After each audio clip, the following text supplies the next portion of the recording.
हाय viewers, जैसे कि आप मुझे जानते हैं और आप लोगों को welcome in my podcast from dreams to destination by Vicky में। और आज हमारे साथ हमारे गेस्ट मौजूद हैं जिनका नाम खुर्रम शहरयार कलंदर है। और ये बहुत ऑस्ट्रेलिया में नहीं है, आउटसाइड ऑफ ऑस्ट्रेलिया हैं। इनसे जानते हैं इनकी स्टोरी। हेलो खुर्रम, कैसे हैं आप? ठीक हैं? Assalamu alaikum, Kar. I'm good. How are you? वालेकुम सलाम जी, बिल्कुल ठीक हैं। तो खुर्रम, आप अपने बारे में बताएं, इस टाइम आप कहाँ मौजूद हैं और कितने टाइम से यहाँ पर हैं? अल्हम्दुलिल्लाह मैं आज़रबैजान में हूँ और आईटी की जॉब कर रहा हूँ। I am working here as SCP consultant और फ्रॉम लास्ट 3 इयर्स 3 साल हो गए हैं मुझे। और अल्हम्दुलिल्लाह अच्छा कंट्री है, वेरी पीसफुल कंट्री और पाकिस्तान से भी करीब है, ये अच्छी बात है। तो अल्हम्दुलिल्लाह आई एम वर्किंग हियर। सॉरी, मुझे एक क्वेश्चन पूछना चाहिए कि नहीं, बट आप अजरबैजान ही क्यों आए, कहीं और क्यों नहीं गए? Why Azerbaijan? ये वाह अज़रबैजान, कुछ चीजें इंसान प्लान करता है और कुछ चीजें अल्लाह ताला प्लान कर रहा होता है, ठीक है। Before Azerbaijan I was trying for Australia और वहां पे मेरा स्टूडेंट में हो भी गया था, एडमिशन हो गया था और वीजा प्रोसेस में था। और फिर इट्स वेरी लॉन्ग स्टोरी, वो किसी और पॉडकास्ट में बताऊंगा। तो मेरा वहां नहीं हो सका और उसके फौरन बाद इनकी हायरिंग हो रही थी रिगार्डिंग आईटी जॉब और इनका ऑनलाइन रिक्रूटर था, उन्होंने मुझे ऑनलाइन अप्रोच किया, इंटरव्यू हुआ और अल्हम्दुलिल्लाह अच्छी जॉब ऑफर कर रहे थे। तो I decided to move here rather than कि मैं फिर और वेट करूं, ऑस्ट्रेलिया के लिए अप्लाई करूं या यूके के लिए मैं प्लान कर रहा था। तो मेन चीज होती है कि अर्निंग आपकी अच्छी हो यस। और दैट्स इट। तो इसलिए मैं यहाँ आ गया। Good thing. अजरबैजान में क्या पाकिस्तानी या हमारी देसी, वना से देसी, आई मीन इंडियन पाकिस्तानी और उस साइड की जो सब कॉन्टिनेंट रीजन कंट्रीज़ हैं, कम्युनिटीज़ हैं वहाँ पे अजरबैजान में? हाँ बिल्कुल, पाकिस्तान की भी कम्युनिटी है और इंडिया की भी कम्युनिटी है।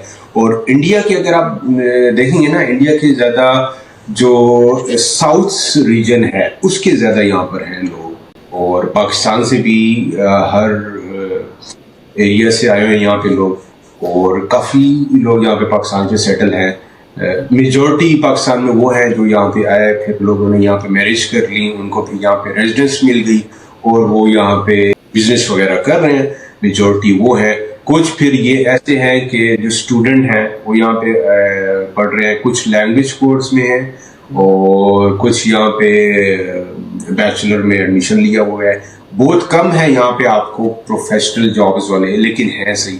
एक मैं हूँ, मेरे से पहले भी 2 पाकिस्तानी यहाँ पे जॉब कर रहे थे इंजीनियरिंग फील्ड से रिलेटेड। ज्यादा यहाँ जो टेक्निकल जॉब्स हैं, आईटी की जॉब्स हो गई, इंजीनियरिंग की जॉब्स हो गई, उनमें ज्यादा है। एक मुझे और भी पाकिस्तान में मिला था, वो यहाँ पे एज ए प्रोफेसर पढ़ा रहा था।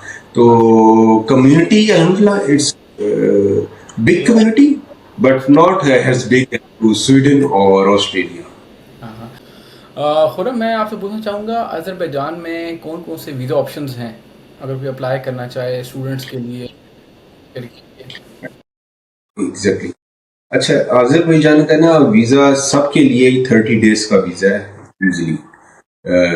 उसमें आप एज ए टूरिस्ट वीजा भी है ऑप्शन, वर्क कैटेगरी का भी उसमें ऑप्शन है। उसमें आप जाके लेबर सेलेक्ट करते हो, ऑनलाइन जो अप्लाई करते हो, और स्टूडेंट के लिए भी है एजुकेशन, ठीक है। और बाकी है, अगर आप किसी अपने रिलेटिव वगैरह को मिलना चाहते हो तो आप कैटेगरी पर्सनल सेलेक्ट कर लो, वो भी कैटेगरी है। तो 3-4 कैटेगरी है। हाँ, तो इस पे जो स्टूडेंट के हैं उनको पहले यहाँ पे एडमिशन के लिए अप्लाई करना पड़ता है। लेटर जब उनको मिल जाए उसकी बेस पे फिर वो ई वीजा अप्लाई करते हैं 30 डेज का, और यहाँ पे आके फीस जमा कराते हैं और उनका वीजा फिर रेजिडेंस अप्लाई होती है। सही। इसी तरह वर्क भी है। पहले आपको वैलिड जॉब ऑफर होनी चाहिए। आपको जब आप ई वीजा अप्लाई करते हो 30 डेज पहले जॉब ऑफर होनी चाहिए। आप यहाँ पे आओ, फिर आपकी कंपनी अप्लाई करती, आपका रेजिडेंस हो जाता है एज वर्क कैटेगरी। उसके बाद आ जाती है बिजनेस की कैटेगरी, और उसके लिए आपको ई वीजा अप्लाई करना चाहिए। उसके कुछ अभी रिसेंट रूल्स चेंज हुए हैं कि आपको अपॉइंटमेंट लेटर भी चाहिए होता है, या पहले आप आ जाओ यहाँ पे कंपनी रजिस्टर करो, फिर वापस चले जाओ, फिर आपको अपॉइंटमेंट लेटर नहीं चाहिए। तो बिजनेस कैटेगरी का भी ई वीज़ा है 30 डेज। आप यहाँ पे आओ और यहाँ पे फिर आपका जब बिजनेस हो जाए ई वीज़ा, फिर आप एक्सटेंड कर दो, टीआरसी अप्लाई हो जाए। ये 3 कैटेगरी है। फिर एक और कैटेगरी भी है पर्सनल। अगर आपको कोई फैमिली, अगर आप यहाँ पे रेजिडेंस है, आप अपनी फैमिली को बुलाना चाहते हो, कोई भी रिलेटिव आना चाहता है जो आपके डिपेंडेंट है, पेरेंट्स वगैरह, तो उसका या कोई भी, तो ई वीज़ा अप्लाई और उसमें मेरा टूरिज्म नहीं सिलेक्ट, आप फिर अप्लाई कर दो, कैटेगरी सिलेक्ट कर दो पर्सनल, और फिर आप यहाँ आ सकते हैं, विजिट कर सकते हैं। और चौथी कैटेगरी जो है टूरिस्ट की, मैंने आपको बता दिया है। आप ई वीज़ा अप्लाई करो as a 30 days tourist visa, और यहाँ आप आ सकते हो। इसमें ये चीज एक ध्यान में रखनी, जो भी आ रहा है यहाँ पे किसी भी मर्जी कैटेगरी में, अगर आप 15 डेज से ज्यादा यहाँ स्टे करते हो तो यहाँ पे आप रजिस्ट्रेशन लाजमी होती है। वो रजिस्ट्रेशन फ्री है, आप खुद नहीं कर सकते। यहाँ के कोई इनके जो सेंटर्स इन्होंने बनाए हुए हैं, खिदमत सेंटर, वहां जाओ, या आपका अगर आप एज ए टूरिस्ट आ रहे हो तो होटल वगैरह फ्री ऑफ कॉस्ट वो रजिस्ट्रेशन कर लेता है। लेकिन अगर आपने नहीं की, आप एग्जिट कर रहे हो, आपको फाइन करना पड़ेगा। ये चीजें हैं। अच्छा, तो खुरम, जिस तरह आपका जो पाथवे था अजरबैजान में आने का, आप क्या वो शेयर करेंगे हमारे व्यूअर्स के साथ कि व्यूअर्स उस तरह से वो भी ट्राई करें और डिफरेंट कंपनीज में अप्लाई करें जॉब के लिए? अच्छा वकार, एक चीज ये है कि यहाँ पे जॉब सीकर वीजा उस तरह नहीं है जिस तरह जर्मनी का है जॉब सीकर वीजा। सही। और अब आप जाके अप्लाई भी कर सकते हो और वो आपका वैलिड होता है अगर आपको उसमें जॉब मिले। इस तरह का जॉब सीकर वीजा अजरबैजान में नहीं है। और इसी पर तो इतने एजेंट्स फ्रॉड कर रहे होते हैं, और इसी पर वीडियो अपलोड करते रहता हूँ और मुझे भी काफी क्यूरीज आती हैं। तो जॉब सीकर वीजा यहाँ पे नहीं है। आप अजरबैजान में तभी आए जब आपके पास जॉब हो, और यूजली जो कंपनीज हैं वो डायरेक्टली जो एम्प्लॉय है उसको कांटेक्ट करती हैं, जॉब ऑफर देती हैं। कोई एजेंट, मैंने नहीं सुना किसी एजेंट के थ्रू किसी की जॉब हुई, शायद किसी की हुई हो 1 और 2%। ज्यादा जितने भी हैं यहाँ पे एक्सपर्ट्स, वो डायरेक्ट कंपनी ने उनको हायर किया है। वो इसी तरह मैंने आपको पहले बताया 30 डेज का ई वीजा देते हैं, यहाँ पे आते हैं, फिर उनका रेजिडेंस अप्लाई होता है। इस तरह बाकी कैटेगरी से कोई बिजनेसेस वगैरह हैं उसके लिए भी ऐसे ही है कि 30 डेज में आप जाएंगे, ढूंढेंगे और वो आपको आपका वीजा एक्सटेंड करा सकते हैं। सही, एग्जैक्टली इसी तरह ही है। हर कैटेगरी में इसी तरह प्रोसीजर है। बिजनेस के लिए आना चाहते हैं, आप यहाँ आओगे, कंपनी बनाओगे, अपना सारा सेटअप यहाँ पे ओपन करोगे, फिर आप अप्लाई करोगे। सही। ओवरऑल लाइफ कैसी है वहाँ पे? बीइंग पाकिस्तानी मुस्लिम हलाल मिल जाता है? कंट्री वेलकमिंग है, फ्रेंडली है कि नहीं? अल्हम्दुलिल्लाह लाइफ बड़ी अच्छी यहाँ पे, सुकून से है। और लिविंग कॉस्ट यहाँ पे बहुत कम है वकार, लिविंग कॉस्ट बहुत कम है। इसी वजह से यहाँ पे काफी जो स्कॉटिश ब्रिटिश हमारी कंपनी भी हैं और वैसे भी यहाँ पे बिजनेस कर रहे हैं, और लिविंग कॉस्ट यहाँ पे बहुत कम है। अराउंड अगर आप 3% के साथ भी रहते हो तो आपको 1000 मनात मोर देन इनफ है, मोर देन इनफ 1000 मनात अगर आप फैमिली के साथ आते हो, और वो आपका बन जाता है पाकिस्तानी तकरीबन 1.25 से 1.30। ये मैं ठीक ठाक आपको, जहाँ पे आपका लिविंग स्टैंडर्ड अच्छा होगा।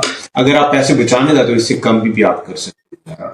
और लाइफ बहुत अच्छी है यहाँ पे, लिविंग कॉस्ट कम है, ट्रांसपोर्टेशन भी कम है। सिर्फ जो चीज महंगी है ना यहाँ पे, इंग्लिश मीडियम स्कूल्स यहाँ पे बहुत महंगे हैं। अच्छा। और जो प्राइवेट हॉस्पिटल्स में अगर आप चले जाते हो वो महंगे हैं। अच्छा। बाकी चीजें बहुत कम है। और यस, अच्छा, अल्हम्दुलिल्लाह वेदर काफी अच्छा है टूरिस्ट के लिए। अच्छा, तभी टूरिस्ट काफी आते होंगे यहाँ पे डिफरेंट यूरोप से और एशिया से। सारा सारा साल आते हैं? एग्जैक्टली, टूरिस्ट बहुत आते हैं। स्पेसिफिक सीजन होता है? अच्छा, विंटर में यहाँ टूरिस्ट कम हो जाते हैं। ऐसा नहीं है कि नहीं आ रहे, क्योंकि विंटर में भी यहाँ स्नोफॉल होती है। इन्होंने स्कीइंग रिजॉर्ट बड़े अच्छे अब बनाए हुए हैं और भी डेवलप कर रहे हैं, तो विंटर में भी आते हैं लेकिन थोड़े कम हो जाते हैं। ज्यादा समर में आते हैं। स्टार्टिंग फ्रॉम मार्च अप्रैल से स्टार्ट हो जाते हैं और ये अगस्त तक जाते हैं। अगस्त सितंबर तक मौसम अच्छा होता है, अक्टूबर तक भी, तो टूरिस्ट आते रहते हैं। सही। और अजरबैजान का ये बताइए, किसी टूरिस्ट ने आना हो, कौन कौन सी अट्रैक्शंस बाकू के अलावा? टूरिस्ट को बिल्कुल, बाकू के अलावा इनके 2 सिटीज हैं वो बड़े पॉपुलर है। बल्कि कूबा कुसार 2 डिस्ट्रिक्ट हैं। तो शादाब माउंटेन रिजॉर्ट वो बड़ा अच्छा है।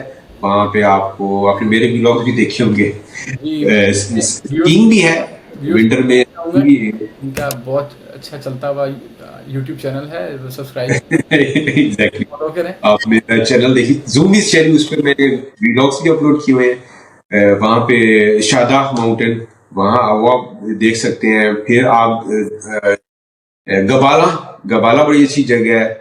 ये 2 जगह हैं। गबाला के साथ शेखी आता है। शेखी में इनके जितने भी हिस्टोरिकल पैलेसेस वगैरह हैं, बिल्डिंग्स हैं, वो हैं शेखी में। फिर इसके अलावा इनका एक और सिटी आ जाता है मिंगा शिवर। वहाँ की फिश बड़ी अच्छी है और बोटिंग के लिए बड़ा अच्छा टूरिस्टिक स्पॉट है। मैं खुद भी गया हूँ स्पीड बोट।